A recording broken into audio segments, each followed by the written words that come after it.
ವ್ಯರ್ಥ ಜೀವನವನ್ನು ಕಳಿಬೇಡ. ಶಿವ ಕೊಟ್ಟ ಸಮಯದ ಸದುಪಯೋಗವನ್ನು ಜೀವನದೊಳಗೆ ಮಾಡಿಕೋ.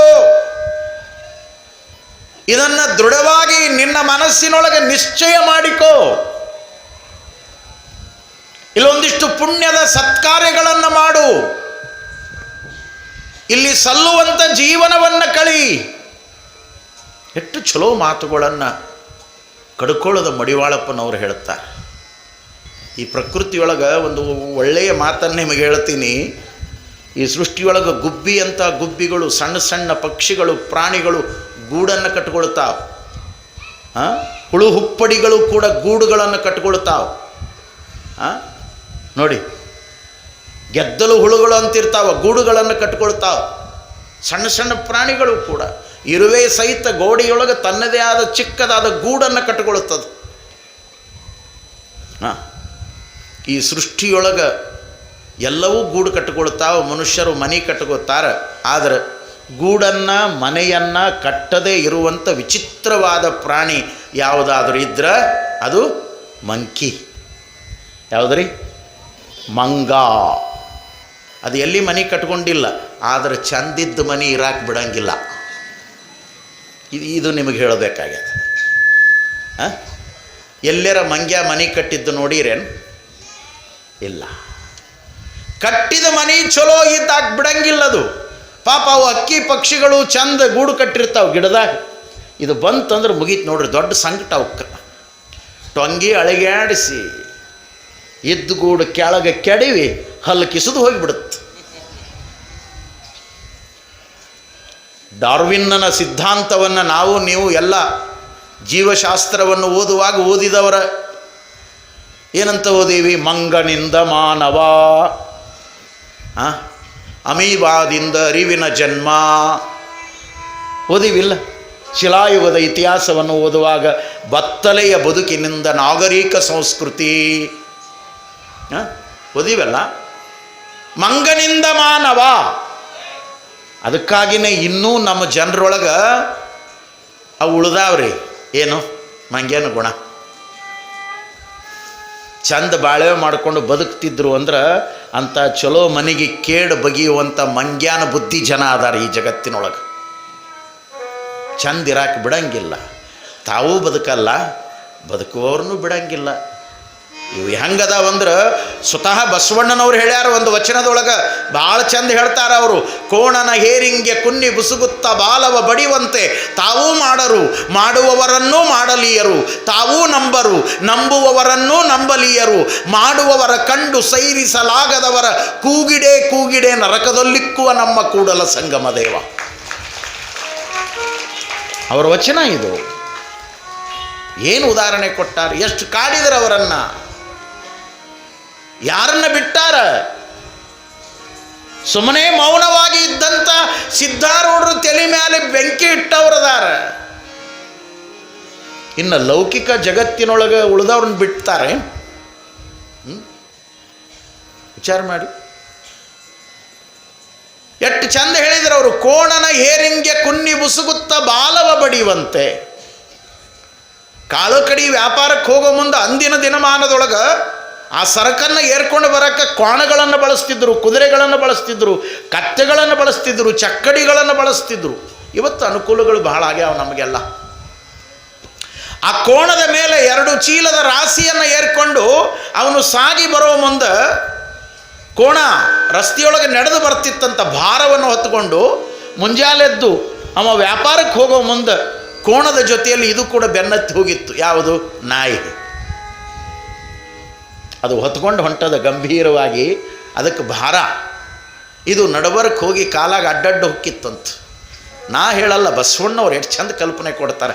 ಕೋಣನ ಹೇರಿಂಗೆ ಕುನ್ನಿ ಬುಸುಗುತ್ತ ಬಾಲವ ಬಡಿಯುವಂತೆ.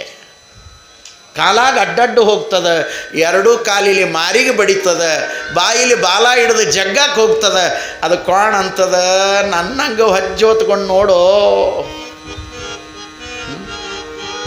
ಈ ಕಲ್ಪನೆಯನ್ನು ಕೊಟ್ಟು ಅವ್ರು ಹೇಳಿದರು, ಹಿಂಗೆ ನಾಯಿ ಹೆಂಗೆ ಕೋಣಕ್ಕೆ ಕಾಡ್ತದ ಹಂಗೆ ತಾವೂ ಮಾಡರು, ಮಾಡುವವರನ್ನು ಮಾಡಲೀಯರು, ತಾವೂ ನಂಬರು, ನಂಬುವವರನ್ನು ನಂಬಲೀಯರು. ಇಂಥ ಕಂಪನಿ ಇರೋದ ಜಗತ್ತಿನೊಳಗೆ.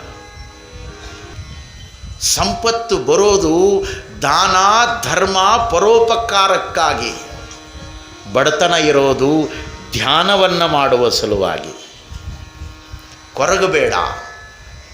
ಅವನು ಕೊಟ್ಟಾಗ ಅದನ್ನು ಒಳ್ಳೆಯದಕ್ಕಾಗಿ ಬಳಸ್ಕೋ. ಟೈಮೂ ಇಲ್ಲ, ಆ ಟೈಮಿನೊಳಗೆ ಸಾರ್ಥಕತೆಯ ಜೀವನ ಮಾಡಿಕೊಂಡು ಒಂದಿಷ್ಟು ಕೊಡಬೇಕು ಮಾಡಬೇಕು ಅನ್ನುವಂಥ ಗುಣಗಳೂ ಇಲ್ಲ ಅಂದ್ರೆ ಅದಕ್ಕೆ ಯಾಕೆ ಬದುಕನ್ನಬೇಕು?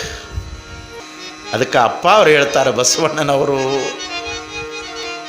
ನೀ ಹುಟ್ಟಿಸಿದಲ್ಲಿ ಹುಟ್ಟದೆ, ನೀ ಕೊಂದಲ್ಲಿ ಸಾಯದೆ, ಎನ್ನ ವಶವೇ ಅಯ್ಯ. ಇವೆರಡೂ ನಮ್ಮ ಕೈಯೊಳಗಿಲ್ಲ. ಹುಟ್ಟು ನಮ್ಮ ಕೈಯೊಳಗಿಲ್ಲ, ಸಾವು ನಮ್ಮ ಕೈಯೊಳಗಿಲ್ಲ. ಹುಟ್ಟು ಸಾವಿನ ನಡುವೆ ಇರುವಂಥ ಬದುಕಿನ ಅವಕಾಶ ಮಾತ್ರ ನಮ್ಮ ಕೈಯೊಳಗ ಸಮಯವಾಗಿ ಸಿಕ್ಕದ ಅಷ್ಟೇ. ಜಿಂದಗಿ ದೇನಾ ಉಸ್ಕೆ ಹಾತ್ ಮೇ ಹೈ, जिंदगी लेना उसके हाथ में है, मगर जिंदगी जीना हमारे हाथ में है. ಬಸವಣ್ಣನವರು ಹೇಳ್ತಾರೆ, ನೀ ಹುಟ್ಟಿಸಿದಲ್ಲಿ ಹುಟ್ಟದೆ. ಅವ ಎಲ್ಲೆಲ್ಲಿ ಹುಟ್ಟಿಸಾನ, ಹುಟ್ಟಿ ಬಂದೀವಿ ನಾವು. ಹುಟ್ಟುವ ಗುಟ್ಟಿನ ಶಕ್ತಿಯ ಕೀಲಿ ಕೈ ನಮ್ಮ ಕೈಯಾಗ ಏನಾದರೂ ಅವ ಕೊಟ್ಟಿದ್ದ ಅಂದ್ರೆ ನಾವು ಪಕ್ಕ ಲೆಕ್ಕಾಚಾರ ಹಾಕಿ ಹುಟ್ಟುತ್ತಿದ್ವಿ. ಹುಟ್ಟಿದ್ರೆ ಅಂತಲ್ಲೇ ಹುಟ್ಟಬೇಕಪ್ಪ ಅಂತಿರ್ತಾವೆ ನೋಡ್ರಿ, ಅವ್ರನ್ನ ನೋಡಿ ಇವು ಅಂತಿರ್ತಾವೆ. ಯಾಕೆ ನೀವು ಹುಟ್ಟಿದ್ದೇನು ಸುಮಾರಾಗ್ಯದ? ಸಿಕ್ಕಿದ್ದ ದೊಡ್ಡ ಪುಣ್ಯ ಅದ, ಮಂದಿದು ನೋಡಿ ಇದು ಆಡ್ಕೊತದ ಅಜ್ಞಾನ. ಹುಟ್ಟಿದ್ದ ಒಂದು ದೊಡ್ಡ ಪುಣ್ಯ ಇದು. ಅವನ ಕೈಯೊಳಗದ, ಅವ ಎಲ್ಲಿ ಹುಟ್ಟಿಸ್ತಾನ? ಬಸವಣ್ಣವ್ರು ಹೇಳ್ತಾರೆ, ನೀ ಹುಟ್ಟಿಸಿದಲ್ಲಿ ಹುಟ್ಟದೆ, ನೀ ಕೊಂದಲ್ಲಿ ಸಾಯದೆ.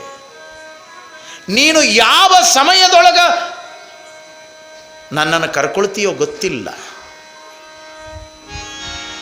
ಸಾವಿನ ಕೀಲಿ ಕೈ ನಮ್ಮ ಕೈಯೊಳಗಿದ್ದಿದ್ರೆ ಹೋಗೋ ಮುಂದೆ ಪಕ್ಕಾ ವಿಚಾರ ಮಾಡಿ ಹೇಳಿ ಕೇಳಿ ಸಹಿ ಮಾಡಿ ಅಬ್ಬಟ್ಟೊತ್ತಿ ಯಾರ್ಯಾರಿಗೆ ಏನೇನು ಕೊಡಬೇಕು ಎಲ್ಲ ಕೊಟ್ಟು ಮಾಡಿ ಹೋಗಿದ್ವಿ.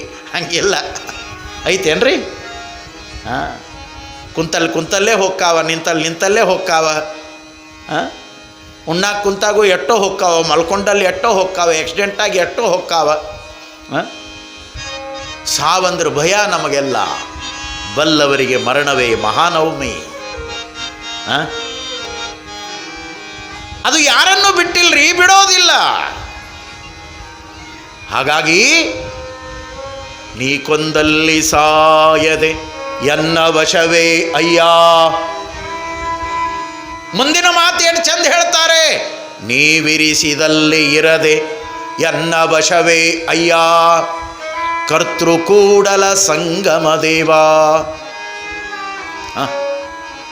जिंदगी देना लेना उसके हाथ में है, मगर जिंदगी जीना हमारे हाथ में है.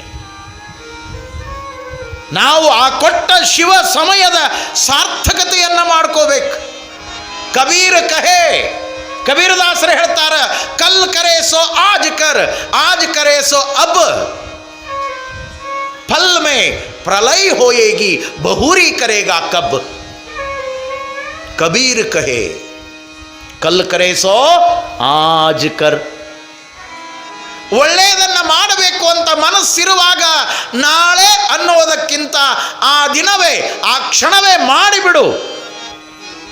ಕೆಟ್ಟದ್ದಿದ್ರೆ, ಯಾರನ್ನ ಬೈಯೋದಿದ್ರೆ, ಯಾರು ಕೂಡರ ಗುದ್ದಾಡೋದಿದ್ರೆ, ಯಾರು ಕೂಡರ ಜಗಳ ತೆಗೆಯೋದಿದ್ರೆ, ಯಾರನ್ನ ಕೊಲೆ ಮಾಡೋದಿದ್ರೆ ಅದಕ್ಕೆ ತಡ ಮಾಡು, ವಿಚಾರ ಮಾಡು, ಮೂರ್ಖನಾಗಬೇಡ.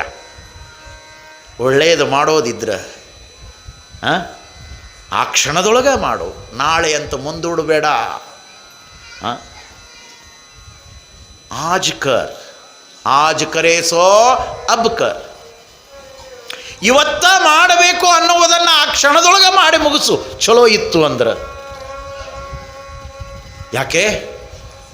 ಯಾವ ಕ್ಷಣದೊಳಗೆ ಏನಹುದು ಯಾರಿಗೆ ಗೊತ್ತದ?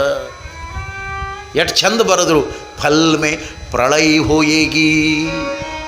ಫಲ್ ಅಂದರೆ ಒಂದು ಕ್ಷಣ, ಒಂದು ಕ್ಷಣದೊಳಗೆ ಪ್ರಳಯವೂ ಆಗಬಹುದು. Time is important. ಸಮಯ ಜೀವನದೊಳಗೆ ಅತ್ಯಮೂಲ್ಯವಾದ ಸಂಪತ್ತು. ಅದನ್ನು ವ್ಯರ್ಥವಾಗಿ ಕಳಿಬೇಡಿ. ಅದು ಮತ್ತೆ ಮತ್ತೆ ಸಿಗುವಂಥದ್ದಲ್ಲ.